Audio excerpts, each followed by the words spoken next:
Beberapa hari yang lalu, saya bertemu dengan dua mbak-mbak Indo yang sedang nganggur di Mes Agency.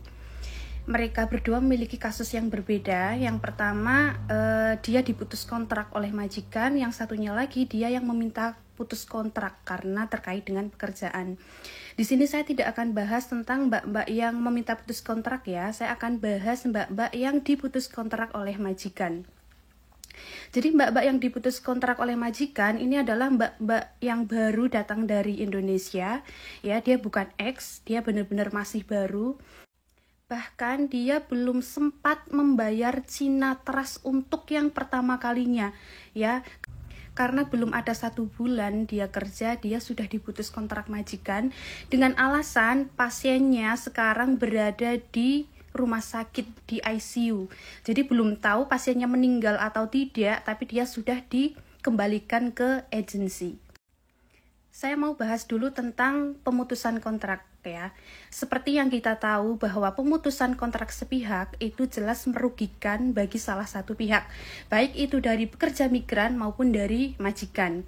Tetapi pemutusan kontrak itu dibolehkan jika salah satu di antara kita, baik pekerja migran atau majikan, itu melakukan kesalahan yang melanggar perjanjian kontrak ya. Jadi itu diperbolehkan.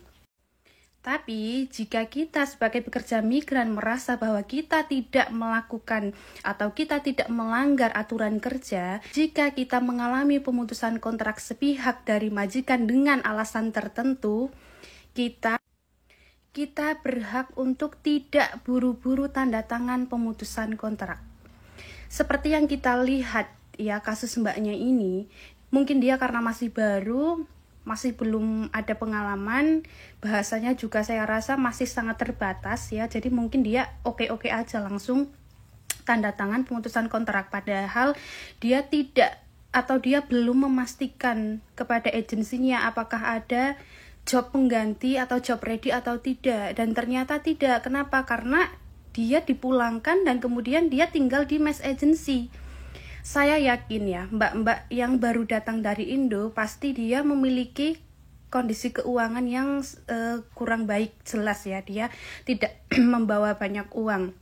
Sementara kita hidup di Mes Agency, itu semua kebutuhan harian kita tanggung sendiri. Baik itu kebutuhan sekunder maupun kebutuhan primer seperti makanan kita setiap harinya, itu pasti bayar sendiri gitu. Saya hanya ingin menyampaikan kepada teman-teman ya, yang mungkin suatu saat nanti sampean akan mengalami hal yang sama, atau sampean akan mengalami pemutusan kontrak sepihak dengan alasan tertentu yang itu bukan karena kesalahan sampean, untuk tidak buru-buru menandatangani pemutusan kontrak. Ya, pastikan bahwa agensi memiliki job pengganti atau ready job agar sampean tidak ditampung di Mes Agency. Contoh misalkan majikan sampean sudah sangat nggak mau sampean tinggal di rumahnya. Oke, nggak masalah, sampean harus berani meminta hak. Sampean harus berani menyampaikan bahwa ketika kita hidup di Mes Agency, kita harus mengeluarkan uang untuk kebutuhan kita, dan pastikan majikan kalian harus mau menanggung itu semua. Kenapa? Karena ya di kasus mbak yang satunya lagi, mbak yang dia yang meminta putus kontrak, tahu tidak? Dia dikenakan denda karena dia yang memutus kontrak. Nah, sementara mbak satunya lagi yang diputus kontrak ya udah diputus gitu aja. Artinya apa? Ada kesenjangan peraturan atau kesenjangan hak. Dimana ketika kita yang meminta putus kontrak, majikan tidak mau rugi, tapi giliran majikan yang memutus kontrak ya kayak sudah, ya kayak gampang gitu saja. Dalam hal ini kita tidak perlu membawa-bawa tentang harga diri ya, tapi ini lebih ke hak kita, dimana kita tidak bisa berdiam diri atas ketidakadilan gitu loh. Ketika majikan yang memutus kontrak kok semuanya dipermudah, kita sebagai pekerja migran tidak boleh menormalisasikan hal-hal ini ya, karena itu akan mendoktrin majikan, karena majikan akan merasa lebih leluasa atas kerjasama ini. Jadi saya mohon buat teman-teman, karena yang ruginya itu jelas di kita.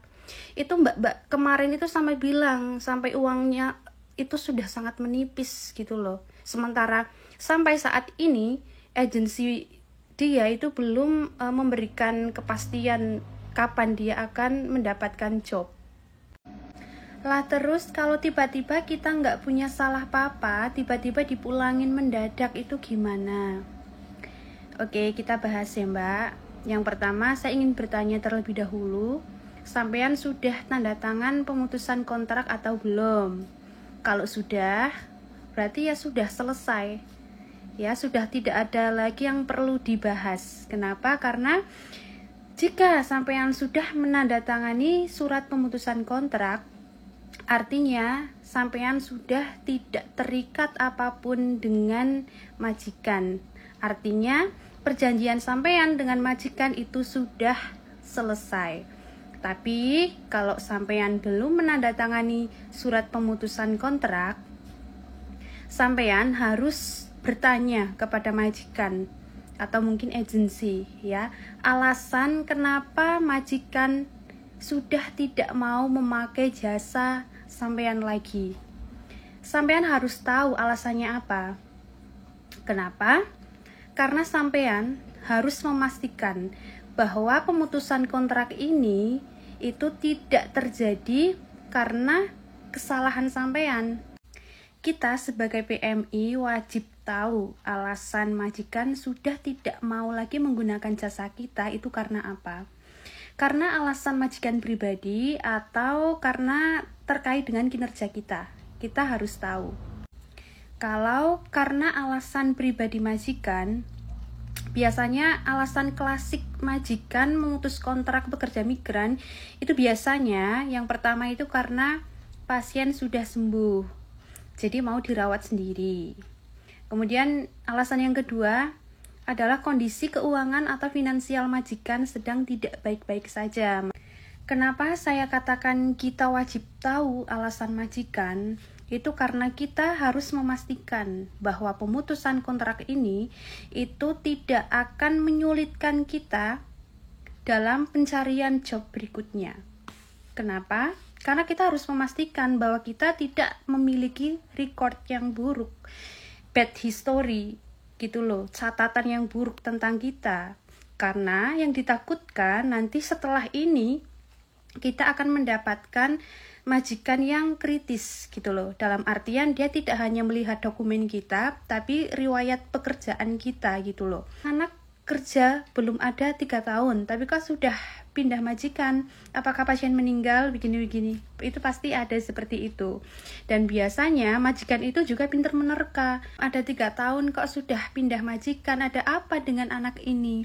Apakah dia tidak bisa bekerja, dan lain sebagainya. Kita juga sebagai pekerja migran tidak bisa memaksa majikan ya untuk tetap mempertahankan atau memperkerjakan kita sampai finish kontrak ya. Kita mau tidak mau ya tetap harus menerima keputusan majikan. Tapi itu semua juga ada timbal baliknya. Timbal baliknya apa? Kamu harus konfirmasi dengan agensi kamu apakah ada job pengganti. Kalau agensi bilang nggak ada, jangan mau dulu untuk putus kontrak. Biarkan atau meminta kepada majikan kamu untuk memperkerjakan kamu sampai agensi kamu memberikan job pengganti. Jangan sampai kamu terburu-buru menandatangani pemutusan kontrak tanpa kamu mengonfirmasi terlebih dahulu dengan agensi. Intinya begitu ya Mbak, kamu harus berani, harus tegas dengan agensi kamu. Kalau belum ada job pengganti, saya belum bisa tanda tangan pemutusan kontrak ini.